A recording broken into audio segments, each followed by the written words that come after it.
Surprise!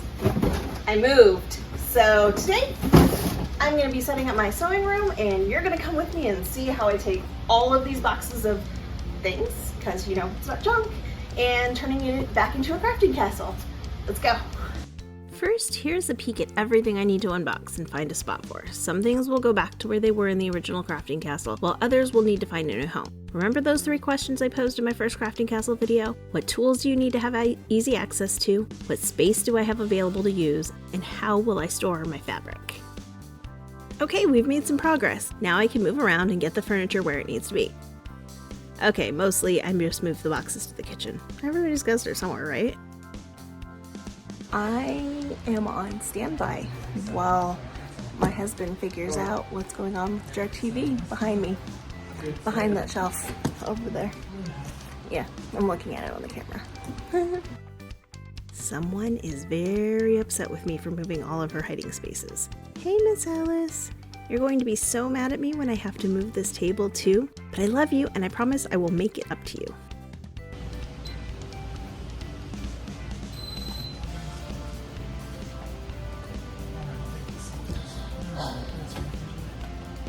Figuring out if my TV will fit in the space is a challenge all on its own. The only space for it is above the fireplace where an old TV was mounted, except my TV is a lot larger than the other one was, and we don't want to cause any problems with the fireplace or the electric, but we did get the bigger mount up, so yay us!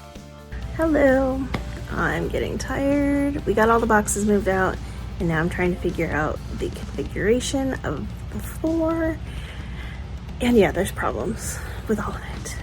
So I've got to figure that out. My plan was to have this little one, sorry, didn't mean to shake the camera there, have this one over here on that wall. Right here, I wanted to put my bookcase, but then we run into the problem of it covering the outlets and the cable for DirecTV over there. And then we've got the TV mounted, which is on top of that fireplace you see behind the big calyx. But the fireplace isn't really functional, so we're not too worried about that. And then I was gonna put my handy dandy flip out table here with my little one over there where I keep all my threads and all that stuff, except where I need to put my projector is going to be all the way at the ceiling next to the vent, and that's not smart. So I'm kind of back to the drawing board, and I want to take a nap like the cat. If you saw my original crafting castle video, you know that my sewing table was a custom design and has this flip down cutting space. It was assembled in my room originally, so taking it apart was a little nerve-wracking. Putting it back together, my husband and father are using wood glue to give it some extra reinforcement along the way. Day 2, I think I have the furniture figured out. I think this is gonna work. We've got my table assembled over here, and we're gonna flip it over, and that should be fun. Wish us luck. Her entire life, Alice has always been right in the middle of the action. Today is no exception while we get the table situated. Dad is currently stripping the edging off because it didn't hold up like we had wanted it to. I didn't film us flipping the table over because I forgot to hit record, which is a bummer because it was really impressive and kind of funny at the same time. I always feel like someone is watching me. Can't get no privacy. That's Roxy. She was my dad and stepmom's fur baby. We miss her and our puppers Saya bunches. Alice does not miss Roxy and hates this pillow. Now we can start unpacking everything. Threads, snaps, and the infamous UFO bins will go back into the same spots in the small calyx. Next up, we've got all the other craft supplies to put in the 2x4 calyx. I feel like some rearranging is going to be necessary so that some of the things I use on the regular basis are higher up and the things I use less often are going to be down at the bottom. And as per my name, the literary sewist, we cannot leave out the bookshelf. Today I wanted to get them out of the boxes so I can work on making the shelf pretty later on. Several of my books did go into storage since we have minimal storage in this house.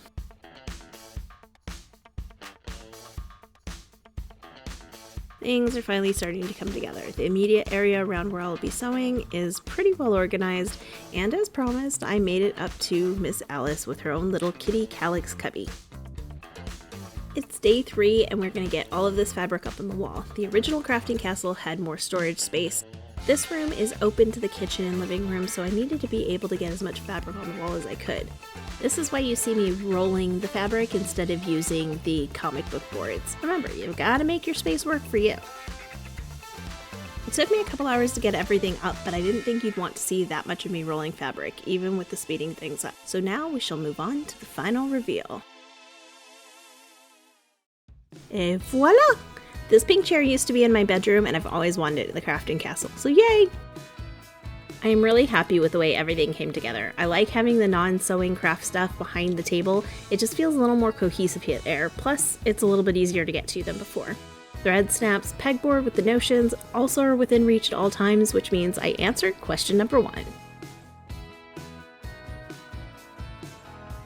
This setup also means that I was able to move the projector to a much safer distance from the vent, and much to my husband's surprise, it does not block the TV. One addition I made to the fabric wall are these boxes. They are larger than the standard cube storage while still fitting nicely into my calyx. I'll drop the Amazon link in the comments if you're interested. I'm also thinking about getting a few more to tidy up some of the other shops. Ribbons, buttons, elastics, and all that stuff remained exactly where they were in the original place.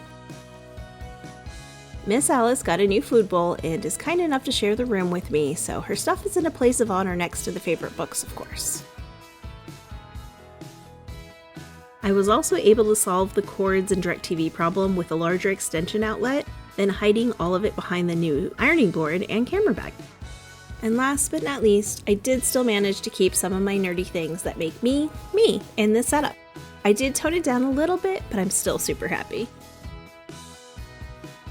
I hope you enjoyed watching me move into the new crafting castle. Be sure that you're subscribed to the channel and have those notifications turned on so that you don't miss any of the upcoming tutorials and projects. I've got lots of bookish sewing goodness coming your way soon. Bye-bye!